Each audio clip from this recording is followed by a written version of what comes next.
হামজা কলিজা ফাটা অবস্থায় আল্লাহর দরবারে উঠবেন, সাহাবায়ে কেরাম রক্তাক্ত দাগ নিয়ে আল্লাহর দরবারে উঠবে, তখন নাদুস নুদুস চেহারা নিয়ে আল্লাহ রসুলের সামনে কিভাবে দাঁড়াবেন? প্রয়োজন হলে জেলে যান, প্রয়োজন হলে মার খান, এই মাজারের বিরুদ্ধে কথা বলুন, এই সব ভণ্ড অলিদের বিরুদ্ধে কথা বলুন। বাইরের দেশ থেকে সাজাইয়া মূর্খ এক লোককে এনে নাহনুমায় শরিয়াত বানানো হয়েছে এই দেশে।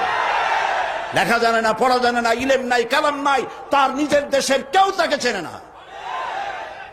মানুষদেরকে ধোঁকা দেওয়ার সুযোগ আর নাই। থামেন, সোজা দেওয়া ধোঁকা দেওয়া বন্ধ করে দিতে হবে।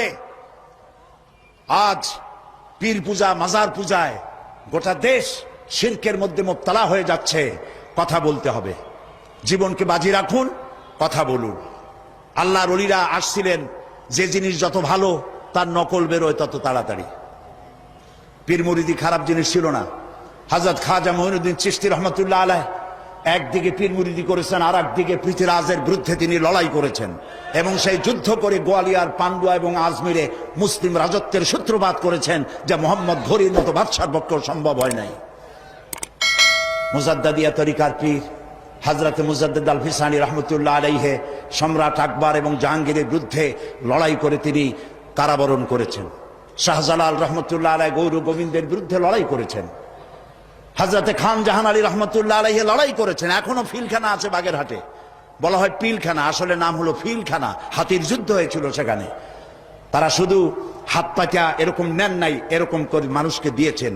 তারা বিরাট বিরাট পুকুর খনন করেছেন, মানুষের পানির ব্যবস্থা করেছেন, সুপেয় পানির ব্যবস্থা করেছেন, মসজিদ গড়েছেন।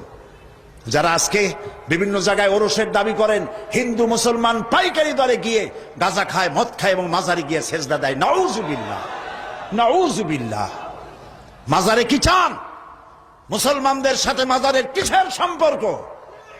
মুসলমানদের সম্পর্ক হবে মসজিদের সাথে। আর আল্লাহর ওলিদেরকে আমরা সম্মান করি। ওলি হচ্ছেন তারা যারা নাকি কথা বলতে গিয়ে জেল খাটেন, জরিমানা দেন, শুধু পকেট ভর্তি করে টাকা নেন না, কথা বলতে গিয়ে জেল জরিমার মুখোমুখি হন, ফাঁসির মঞ্চে গিয়ে দাঁড়ান, তারাই হচ্ছেন সত্যিকারের ওলিউল্লাহ।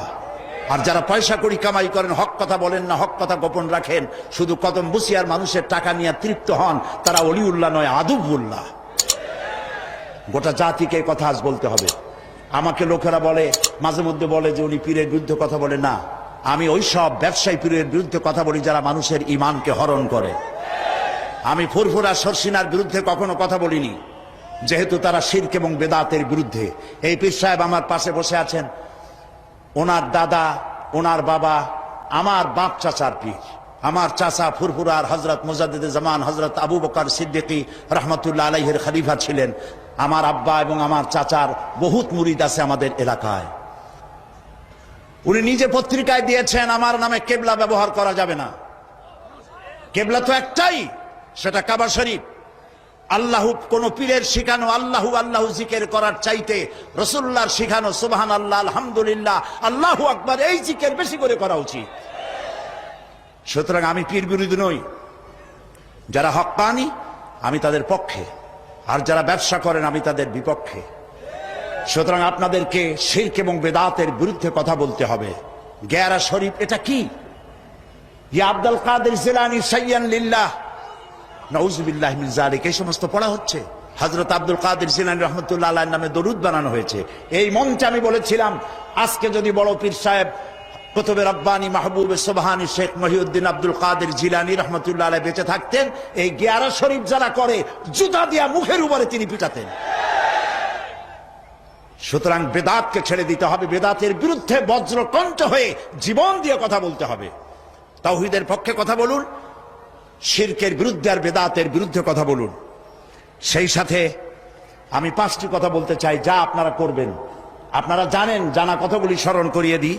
তাওহীদ প্রতিষ্ঠার পক্ষে কথা বলুন, শিরকের বিরুদ্ধে বেদাতের বিরুদ্ধে কথা বলুন, এবং নারীর অধিকারের কথা বলুন।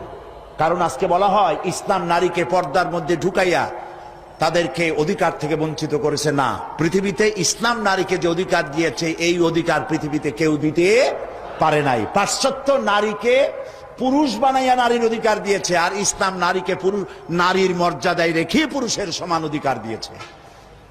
আমি সে কথা আগামীকাল রাত্রে বলবো এখানে ইনশাআল্লাহ।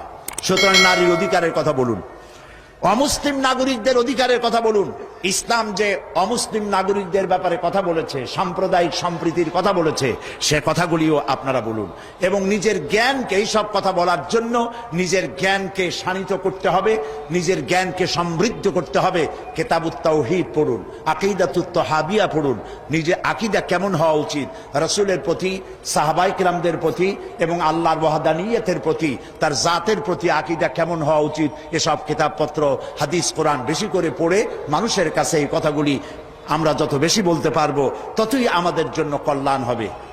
হাজারাত উলামায়ে কেরাম, যেহেতু নামাজের ওয়াক্ত সামনে, আমি আর কথা বলতে চাই না, যেহেতু আরো দুজন মুরব্বী, আমাদের মুরব্বী, তারা সহি রাহনুমাই করেন জাতির, তারা কথা বলবেন। আমার বক্তব্য এখানে শেষ করছি এই কথা বলে, আসুন আমরা ঐক্যবদ্ধ হই, আসুন আমরা ঐক্যবদ্ধ হই। কেউ ঐক্যবদ্ধ হইলাম না, এটার কোনো দাম নাই। ঐক্যবদ্ধ হওয়ার জন্য আসুন তাওহীদের উপর ঐক্যবদ্ধ হই, খাতমে নবুয়তের আকীদার উপর ঐক্যবদ্ধ হই, শিরক এবং বেদাতের বিরুদ্ধে কথা বলি, একই সুরে বলি, একসাথে বলি, জীবনকে বাজি রেখে বলি। আল্লাহ তাআলা এই তৌফিক আমাদেরকে দান করুন। হাদা মা ইনদি ওয়াল ইলমু ইনদাল্লাহ আলাইহি তাওয়াক্কালতু ইলাইহি উনীব। ওয়াসসালামু আলাইকুম ওয়া রাহমাতুল্লাহি তাআলা ওয়া বারাকাতুহু।